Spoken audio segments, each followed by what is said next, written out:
3 x plus 2y equal to 1 2x plus 3y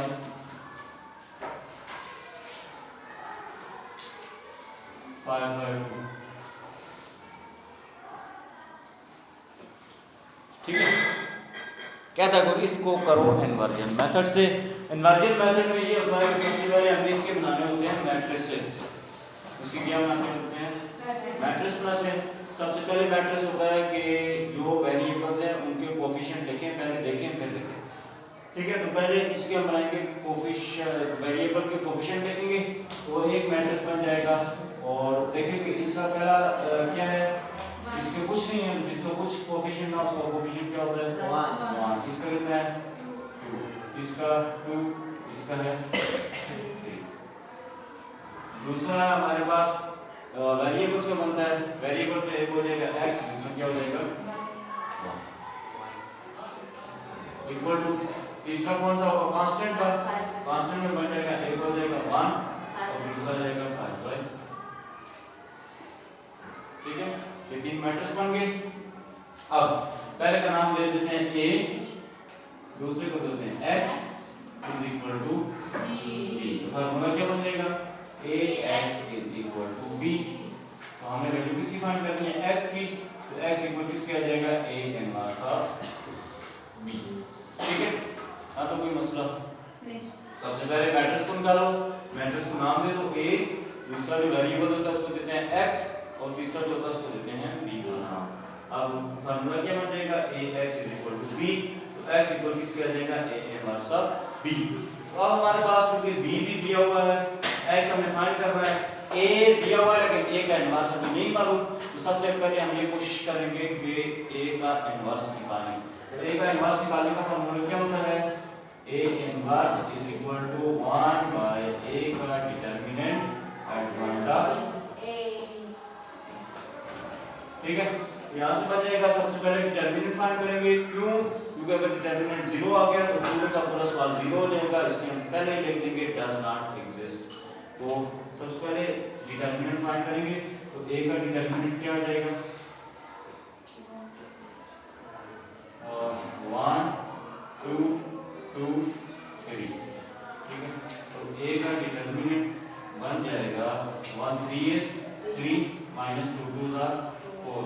यहाँ से बन जाएगा a का डिटरमिनेंट इज इक्वल टू -1, क्योंकि प्लस माइनस माइनस प्लस 4 -4 में से 3 निकालेंगे तो -1 आ जाएगा। क्यों?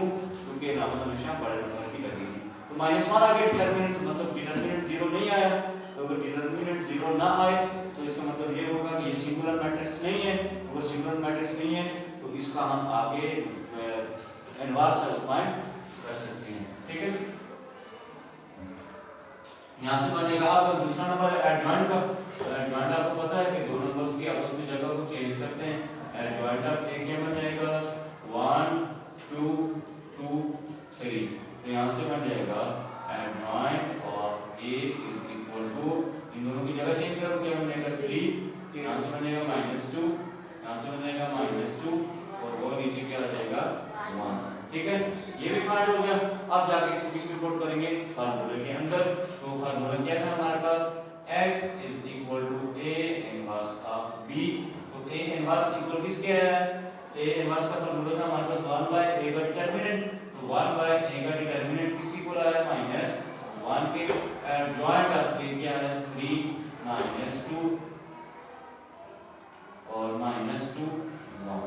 ठीक है, x equal to a inverse of b। a inverse का ये है 1 बाय -1 into 3 -2 -2 into 1। ठीक है, यहाँ से बन जाएगा into b क्या दिया हुआ है, into b क्या है 1 y by 2 i by। ठीक है, तो यहाँ से बन जाएगा हमारे पास x is equal to 1 divided by -1 है ना, 1 डिवाइडेड बाय -1। तो आपको पता है 1 पर 1 डिवाइड होगा तो क्या आंसर आएगा 1 ही। साथ में क्या लगेगा -1 into 3 -2 -2 1। अब -1 को अंदर मल्टीप्लाई कर दो, क्योंकि वो क्या हो रहा है इसके साथ में मल्टीप्लाई हो रहा है 5/2। माइनस किससे मल्टीप्लाई करेंगे, -3 माइनस माइनस +2 माइनस माइनस +2 और प्लस माइनस -1 इनटू 1 5/2। ठीक है, यहाँ से बन जाएगा जी। अब ये दोनों मैट्रिक्स आपस में मल्टीप्लाई होंगे। मल्टीप्लिकेशन के लिए आपको पता है कि हमने सबसे पहले देखनी होती है पहले के कॉलम और दूसरे की रोज। पहले के कॉलम 2 है और दूसरे की रो भी कितनी है, 2, तो बराबर है दोनों। इसका मतलब दोनों की मल्टीप्लिकेशन क्या होगी, पॉसिबल होगी। दोनों को मल्टीप्लाई करते हैं जी, देखते हैं क्या आंसर आता है। x क्या है, -3 -1 -3 2 2 -1 -3 2 2 -1 और इसको मल्टीप्लाई किससे करना है, 1 5/2 से।